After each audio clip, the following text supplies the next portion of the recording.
স্কুলের দেখা নেই পড়ুয়াদেরও। কিন্তু সেই অদৃশ্য হাওয়ায় মিশে থাকা স্কুল আর পড়ুয়াদের পিছনে খরচা হয়েছে নাকি 57 লক্ষ টাকা। কারা করেছে? মধ্যপ্রদেশে বিজেপির ডাবল ইঞ্জিন সরকার। ভুতুড়ে স্কুল আর ভুয়ো পড়ুয়াদের স্কলারশিপ দিতেই নাকি খরচ হয়েছে এই 57 লক্ষ টাকা। গোলমাল বেঁধেছে এবার মধ্যপ্রদেশে। কার কার পকেটে ঢুকলো টাকা, চলুন তাহলে দেখে নেওয়া যাক। সংখ্যালঘু স্কলারশিপ নিয়ে দুর্নীতি। ভুতুড়ে স্কুলের ভুয়ো পড়ুয়াদের স্কলারশিপ দেওয়ার জন্য নাকি খরচ হয়েছে 57 লক্ষ টাকা। দুর্নীতির এই অভিযোগ ঘিরে চাঞ্চল্য ছড়িয়েছে মধ্যপ্রদেশে। কাঠগড়ায় বিজেপির ডাবল ইঞ্জিন সরকার। মধ্যপ্রদেশে বড়সড় দুর্নীতি পর্দাফাঁস।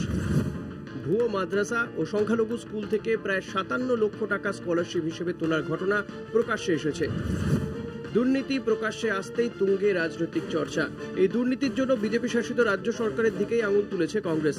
তদন্তে জানা গিয়েছে, অষ্টম শ্রেণী থেকে দ্বাদশ শ্রেণী পর্যন্ত 972 জন ছাত্রের নাম ব্যবহার করে প্রায় 100টি মাদ্রাসা ও সংখ্যালঘু স্কুল থেকে 57,78,000 টাকা স্কলারশিপ হিসেবে নেওয়া হয়েছে।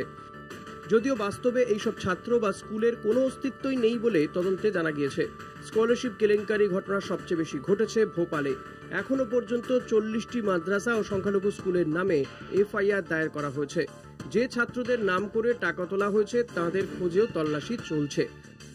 স্কলারশিপ কেলেঙ্কারি প্রকাশ্যে আসতেই বিজেপিকে তোপ দেখেছে কংগ্রেস। কংগ্রেস নেতা তথা প্রাক্তন মন্ত্রী পিসি শর্মা বলেছেন, ব্যাপম থেকে নার্সিং সর্বত্র দুর্নীতিতে ডুবে গিয়েছে। এখন শিক্ষাক্ষেত্রেও দুর্নীতি প্রকাশ্যে আসছে।